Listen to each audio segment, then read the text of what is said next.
Welcome back to the channel. What an utter car crash of an interview. This is from the Prime Minister Keir Starmer. A fed-up news host rips him to shreds on live television. Now, yesterday we watched a video or an interview of him with ITV, and he was essentially saying that he's brought trust back to British politics, which is absolutely a deluded start. But this one takes things up a notch. Just watch it. It's completely evasive, and it's extremely excruciating to watch from an interview. But credit to the interviewer. As always, guys, we are going to be watching this. But first, please do hit the like button and hit the subscribe button for more. Prime Minister, is it important that politicians stick to their word? Yes, it is important that politicians stick to their word. They have to make decisions against difficult backdrop. We've obviously got big decisions to make in the budget that's coming in just a few days. So I've got your manifesto here. Will you keep your word not to increase taxes on working people? It's on page 21 in this document. Well, we made that commitment, and obviously we'll lay out our plans of the budget, which is just a few days away now. So you'll be able to see exactly what decisions we've made. Now, obviously we make those decisions against a very difficult backdrop. We had the '08 crash where people haven't felt much better up since then. We then had austerity for a number of years, which destroyed our public services. Then had a botched Brexit deal which damaged our economy, and then COVID and the conflict in Ukraine. But we will make it very important that we take the right decisions for our country. I am optimistic about the future of this country. Absolutely believe that this can be much better on living standards, on our public services, and on how people think. You told me a year ago, days before the 2024 budget in Cham, you said we made an absolute commitment that income tax wouldn't go up. National insurance wouldn't go up. Their VAT, as in working people, wouldn't go up. I said that in the campaign. We're going to keep those promises. Will you make that commitment again today? Well, you said that just a few days before the last budget. You did make the commitment for the last budget. You know, that other decisions will be made and set out in full in just a few days' time. You'll be able to. Will you make the commitment again now? You won't, will you? You will be able to hold me to account, Beth, when those decisions set out. But the principles, you won't rule out tax rises on working. The principles will be fairness, and the three things that I'm bearing down above all else is protecting our public services, the NHS, cutting our debt, which is vitally important, and dealing with the cost of living crisis. Because for most people watching this, the cost of living will be their number one issue, and that's why it needs to be the number one cost of living priority. Cost of living. You won't rule out tax rises. You won't. Repeat your commitment not to raise taxes on working people. Freezing tax thresholds beyond what I've said is we will set out our plans. It's going to hurt working people, isn't it? Freezing tax thresholds. Well, we're going to set out our plans on Wednesday. You will see them set out in full, and then you'll absolutely be rightly holding me to account for the decisions. Your Chancellor said in last year's budget, freezing the thresholds will hurt working people. She's right, isn't she? I'm not asking you about the budget.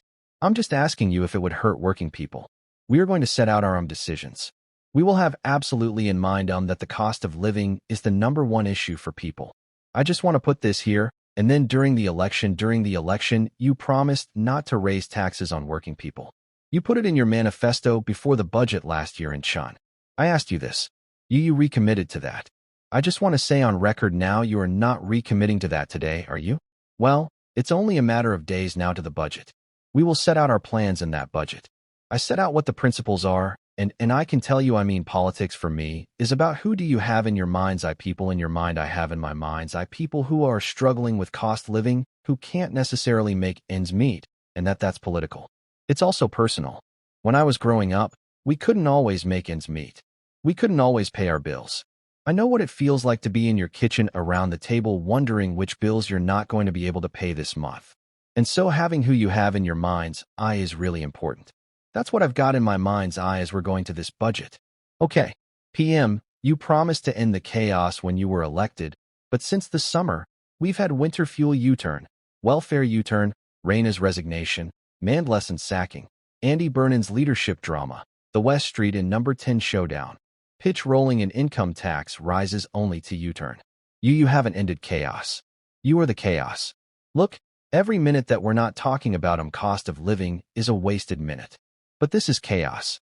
But at the same time, we have delivered free childcare for children between 9 months and 4 years. That's a game share for children when they're in their education and for parents. Only yesterday, we were rolling out the extension of free on breakfast clubs. We're freezing prescription charges. We're maintaining the cap on bus fares. So none of the stuff that I've just mentioned that you're just going to gloss over that and not acknowledge that this is chaotic. No, I'm not. But I'm really conscious of the fact that what the majority of people want to know is if my number one issue is paying the bills and making sure I can make ends meet. What are you doing about that?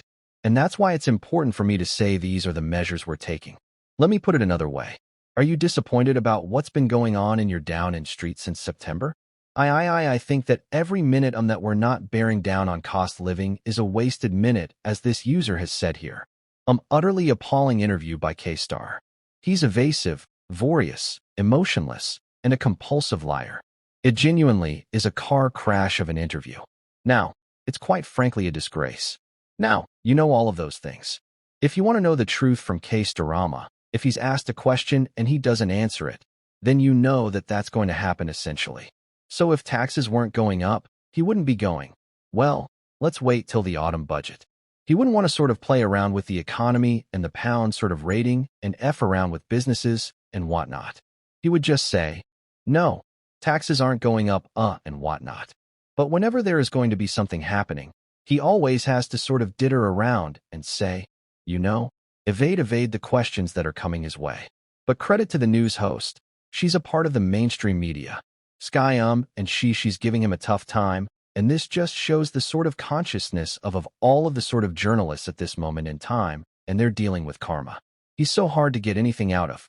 And you can always tell when he's lying now. The gig's up for the Prime Minister, and quite frankly, yet another disgrace of an interview. As always, guys, do let me know your thoughts on that interview down there in the comments section below. And don't forget, we are doing a huge giveaway on X to celebrate our arrival to the platform. So, do get involved by heading over to British Stand.